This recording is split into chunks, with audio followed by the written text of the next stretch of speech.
অমর একুশে বইমেলার ২১তম দিনে জমজমাট লেখক পাঠকের আড্ডা। ভাষা শহীদদের স্মরণে অনেকের পোশাকেই ঠাঁই পেয়েছে শোকের রং কালো। ছিল শিশু প্রহরও। আন্তর্জাতিক মাতৃভাষা দিবসের জন্য এদিন মেলা শুরু হয় সকাল ৭টা থেকে।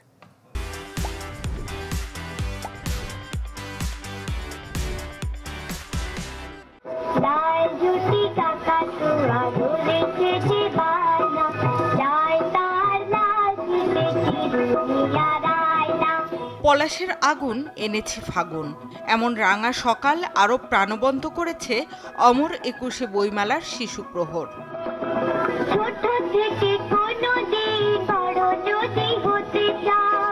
গোটা প্রাঙ্গণ জুড়ে ঘাসফড়িং কিংবা প্রজাপতির মতো ওড়াউড়ি ঘোরাঘুরিতে মাতোয়ারা ছিল কচিকাচার দল। পরিণত হবে সিটকা বুরকা জাদুকা লেরকা। মেলার শৈশব কর্নারে পাপেট শো না থাকলেও ছিল ক্লে নিয়ে খেলা, রূপকথা নিয়ে গল্প বলা, প্রাণ প্রকৃতির সাথে চেনা জানা। কেউ আবার ভালোবাসেন আঁকিবুকি, তুলতুলে গাল হয়েছে ক্যানভাস, পড়েছে তুলির আঁচড়। আমি খেলতে ভালো লেগেছে। আমি ওখানে দেখলাম কিভাবে 6 কোণা বানানো যায়, 4 কোণা বানানো যায়, আমার খুব ভালো লেগেছে। গুটি গুটি পায়ে খুদে ক্রেতা এগিয়েছে বইয়ের দোকানের দিকেও। রঙিন মলাটের ভাঁজে কেউ খুঁজেছে কুজুবুড়িকে, কেউ খুঁজেছে মামদভূত কিংবা ভয়ঙ্কর রাক্ষস খোক্ষস বা দৈত্য দানব। বাদ যায়নি রূপকথার রাজপুত্র রাজকন্যা বা ঈশপের গল্প। মেলায় খুবই ভালো লাগছে। আমি বিজ্ঞানের বই কিনছি। আমার বোনের জন্য বর্ণমালা বই কিনেছি,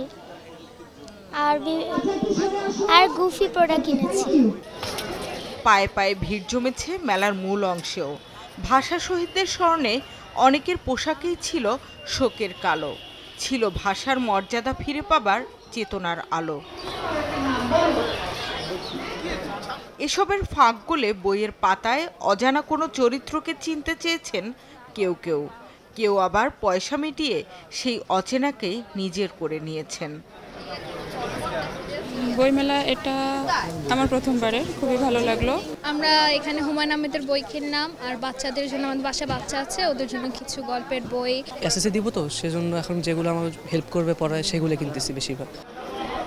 তবে বই ধরে ছবি তোলার হিড়িক যত, সত্যিকারের ক্রেতা পাঠক ততটা নয়। শামিমা সুলতানা, চ্যানেল 24, ঢাকা।